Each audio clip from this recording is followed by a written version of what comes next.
as far as Joe Milton and him playing in the bowl game, that's it's different than it used to be. You guys showed up and played. Mhm. But now it's more acceptable to opt out of the bowl game. So in general, just what are your, as a former player, what what is your uh opinion of a player that might skip a bowl game in order to move on to the NFL? It's kind of become the norm, and I don't know if I have an issue with it as much as I used to. But back in my day, we played. We played the game, and it was your last opportunity to play college football for your university and with your teammates, man, that you won't ever get a chance to do again. Um, but I cannot. Times have changed, and that's the part that's different now. Times have completely changed where you have to accept it. You know what I mean? You have to accept it now, and so if he, I would love to see him play his last game. Play with his teammates, but you look over across college football right now. There's going to be a lot of kids that won't play and banking on that NFL, opportunity, those type of things. I get it. It's more of a product now than what it used to be. But I would like to see those guys play their last game. I think the I, bowl games would be more meaningful if they did. now, I agree with you. I would too. I would like to see it, but I do understand the business decision side of it.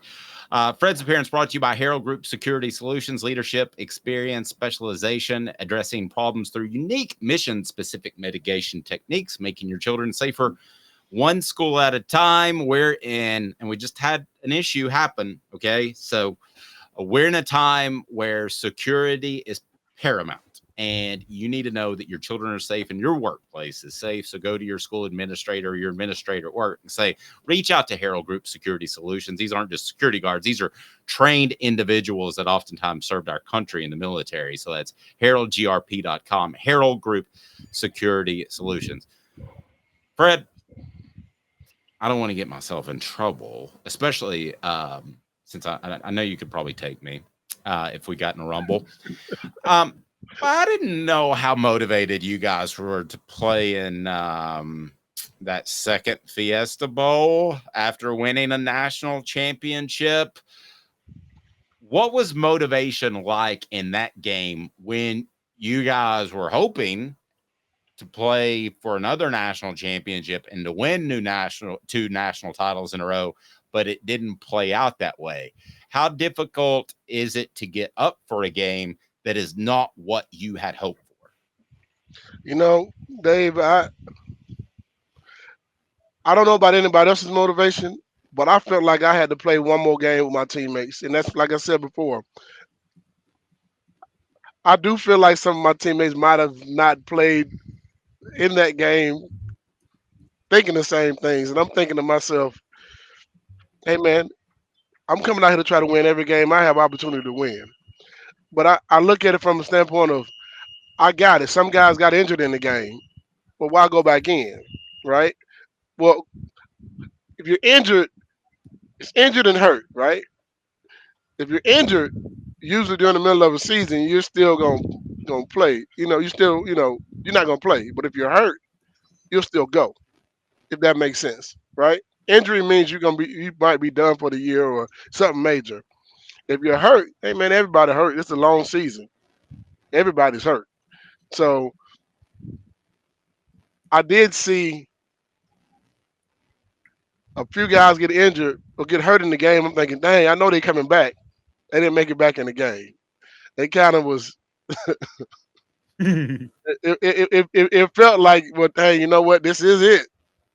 This is our last. This is our last go round. This is all we got. And I saw some young guys in the game, and I'm thinking,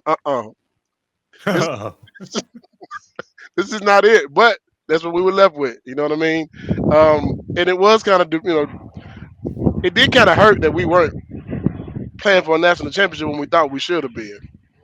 So it does lose. You lose some motivation for it, but I just feel like me as a person, every chance I have opportunity to go on the football field, I'm going to go give it everything I have, regardless. You never know when your last play is going to be. You never know if you're gonna never ever get another opportunity to play the game. And for me professionally, that was pretty much, that was it. That's true. I mean, it's not like you can go play backyard football like you can backyard basketball or something like that, Yeah. Caleb. Way different. Go ahead, buddy. Okay, so Fred, do you think part of this happened? You talked about how you wanted to play. Do you think what maybe helped? Because as you know, a lot of the contributors, a lot of the major players on that 99 team and the 98 team were part of that 97 recruiting class. So all they knew was Tennessee winning back-to-back SEC championships and a national title, whereas you were one of the older guys. So you were on the two Citrus Bowl teams in 95 and 96, which I'm Mhm. sure, even though you were younger at the time, do you think it helped you just from a culture perspective, because you were on the 96 team that, let's be honest, that 96 team, they It, did not it, want to be in the Citrus Bowl, but they played it, their hearts out in that game. it had nothing to do with any team I played on. It's just who I am as a person and what I was raised on. You give everything you got regardless. Whether you think you're gonna win or lose. I never walked into any game and thought I was gonna lose. That's just my mentality. Plain and simple. And from little league, from the time I touched the football field until now, today, I don't ever walk into anything thinking I'm gonna lose. I'm going to win every opportunity. Plain and simple.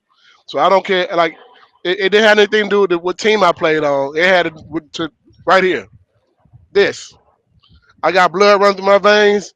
I'm not gonna embarrass my grandparents. I'm not gonna embarrass my mom. I'm not gonna embarrass nobody with my family name because I'm not giving it my all. Plain and simple. That's pretty strong. Derek on our message board. By the way, Fred was pointing at his heart for those on an audio platform. Derek says Fred's generation cut from a different cloth, period. And Derek looks like a younger guy. So Derek giving us Gen Xers a shout out. Fred, is it a generational thing or is it just a person-to-person thing? I think it's a person to person thing. Everybody has a different motivation for what they do. Why they do what they do. Some people are just born good at what they are, and that they don't have to work hard for it. Some people have to bust their butt for it to get it, and it's just different. Every player is motivated in a different way. That's why I coached high school football in Knoxville, Tennessee, and it's CAK Christian Academy in Knoxville. I had the defensive backs. You got 8 different players, right? 8 players that you got to motivate completely different. None of them the same. You can't motivate them the same way. They're not the same people. But you got to be able to realize which player is what and what makes this guy go. If it doesn't make him, it may make him go, but make this guy cower. You understand what I'm saying? So you got to learn who your player is and have a relationship. That's from recruiting. That's from coaching. All those type of things. I don't like coaches who, this is my system. This is what I do. So you got to just do it. If you don't fit in it, you won't play. Hey man, every player is different. You couldn't coach me the same way you coached Deion Grant. You couldn't coach Dwayne Givers the same way as you coached Steve Johnson. All different people. That was the one thing I felt like Coach Ramsey did when we were at Tennessee. Coach Chavis did the same thing because he had guys from all over the country, different personalities. Yeah, my Caleb's the same way as the editor of the site. He has to call Caleb Giroux and say, "Can you do something on recruiting?" And Giroux's like, "Absolutely." And then when he asked me to write a column, he has to dog cuss me to get me to do it. I do not. But I will say this whole, because y'all try to do the generational thing.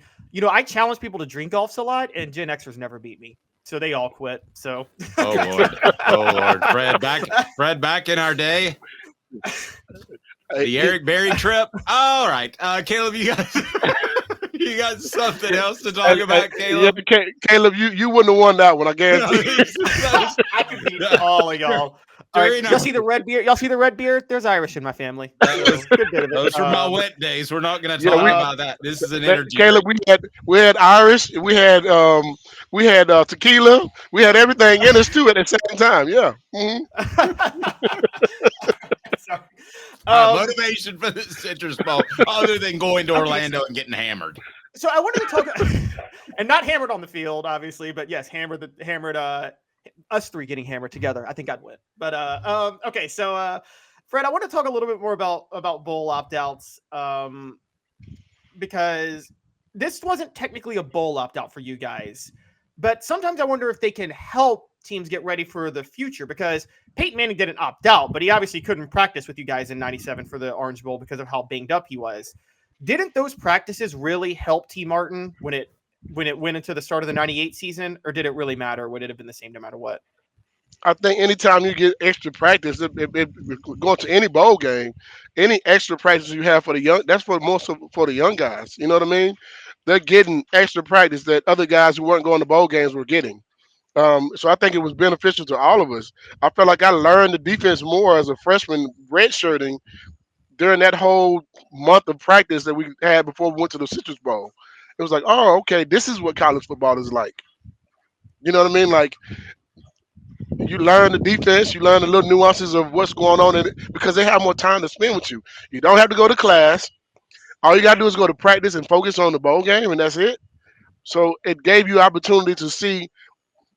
Let me tell you, coming in as a freshman, you gotta learn what your coaches want from you, what our defense is, what's the concept of our defense. Well, why can't I do these things? And this is why he want me to do this. You're not just coming in as an athlete. You got to try to figure out the scheme of the game as well. That's what changes. And some guys get it, some guys don't, because the game is not just what you do with your brain and your talent. It's also what you can do with your mind. You got to figure that part out of the game as well.